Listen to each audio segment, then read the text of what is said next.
ক্ষেত মধ্যে আমি চলে আসলাম। আপনার জমি এইটা?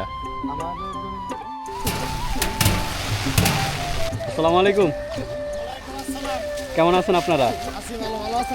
জি আলহামদুলিল্লাহ। তো জামালপুর থেকে কাজ করতে আসছি। জামালপুর থেকে লাগতেছে আমাদের এখানে কাজ করা? ভালোই লাগতেছে মোটামুটি অনেকদিন ধরে। আসসালামু আলাইকুম এভরিওয়ান, আমি এনএস শাহিন আপনাদের সামনে আবার আসলাম নতুন একটা ভিডিও না। তো আজকে আসলাম আমাদের হারিয়ে যাওয়া সেই ঐতিহ্যকে তুলে ধরার জন্য।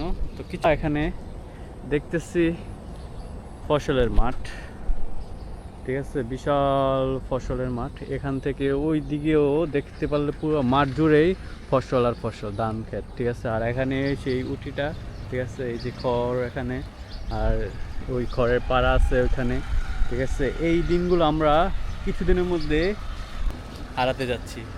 এরকম দৃশ্য দেখার মতো সময় আমাদের ভাগ্যে আর থাকবে না। তো হারিয়ে যাচ্ছে এই দিনগুলো। আসসালামু আলাইকুম কাকা, ভালো আছেন? কাকা কি করতেছেন বৃষ্টির মধ্যে? রাস্তা হইতেছেন? তো কাকা আপনার কি ধান জমি আছে? না, আপনার নাই না? তো আপনি গরু পালেন না? তো কাকা এই যে এইরকম সুন্দর ফসল থেকে সুন্দর বনগুলা যে বালু দিয়া বইরা ফেলতেছে, খারাপ লাগে আমার কাছে, অনেক খারাপ লাগে।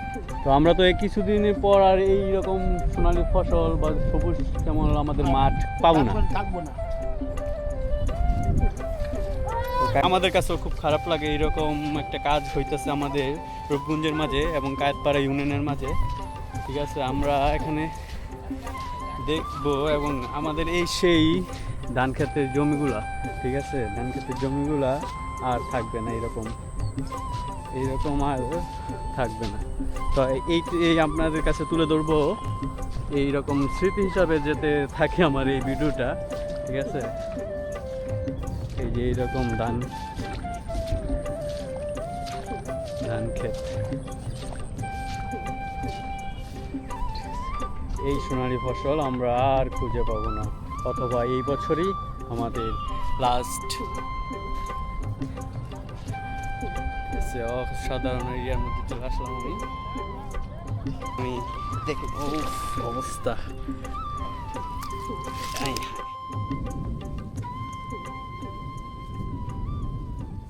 ওয়ালাইকুম সালাম। কাকার নাম?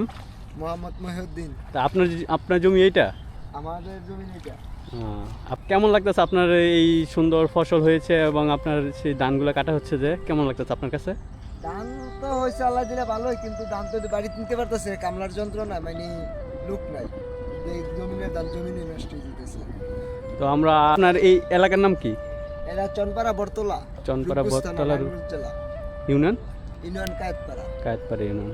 তো আমরা কায়েতপাড়া ইউনিয়নে আছি এখন, চনপাড়া বটতলা থানার মধ্যে। তো কাকার জমিন এরকম সৌন্দর্য, ঠিক আছে, পাকা ধান, ঠিক আছে। কাকা ধন্যবাদ আপনাকে, আসসালামু আলাইকুম। এই বৃষ্টির মাঝেও ধান কাটা হচ্ছে খুব কষ্ট করে, কারণ এই জমির ফসল সারা বছরের একটি কষ্টের ফল। তো এটা যদি বাসায় না নিয়ে যাওয়া হয় তাহলে এই কষ্টটা বৃথা। ওনারা ধান কাটতেছে, তো একজন কৃষকের ভাষ্যকর শুনলাম আমরা। তো ভিডিওটা ভালো লাগলে লাইক করুন, শেয়ার করে রাখবেন। বৃষ্টি নামতেছে, এই বৃষ্টির মধ্যে আপনাদেরকে দেখানোর জন্য চলে আসলাম। আর এই যে চাচারা ধান কাটতেছে,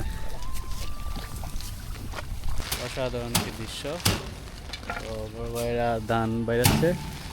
আসসালামু আলাইকুম, কেমন আছেন আপনারা? ভালো আছেন আপনি? জি আলহামদুলিল্লাহ। তো আপনাদের তো ধান বাইরানো শেষ হয়ে গেছে প্রায়? শেষ পর্যায়ে আমরা চলে যাবো ভাই। চলে যাবেন? তো এটা কি আপনাদেরই ধান? না, এটা আমরা জামালপুর থেকে কাজ করতে আসছি। জামালপুর থেকে কাজ করতে আসছেন। তো কেমন লাগতেছে আমাদের এখানে কাজ করা? ভালোই লাগতেছে, মোটামুটি অনেক দিন ধরে আসছি, 20-22 দিন ধরে হয়ে গেছে, রক্ত দাঁড়াইছে। বাড়ির মধ্যে চলে যাবো। বাড়ির মধ্যে চলে যাবেন? আচ্ছা ঠিক আছে। তো কাকারা জামালপুর থেকে এসেছেন এখানে আমার কাজ করার জন্য। তো এই বছরই হতে পারে তার শেষ কাজ। এর পরের বছর এরকম ফসলের জমি আর থাকতে না। হচ্ছে এই যে আমি এখানে সাইকেল, ঠিক আছে, চলে যাব। ওকে, ভিডিওটি ভালো লাগলে লাইক কমেন্ট শেয়ার করে রাখবেন। ঠিক আছে, আর নতুন নতুন ভিডিও পেতে সাবস্ক্রাইব অ্যান্ড ফলো করে রাখবেন। আল্লাহ হাফেজ, আসসালামু আলাইকুম এভরিওয়ান।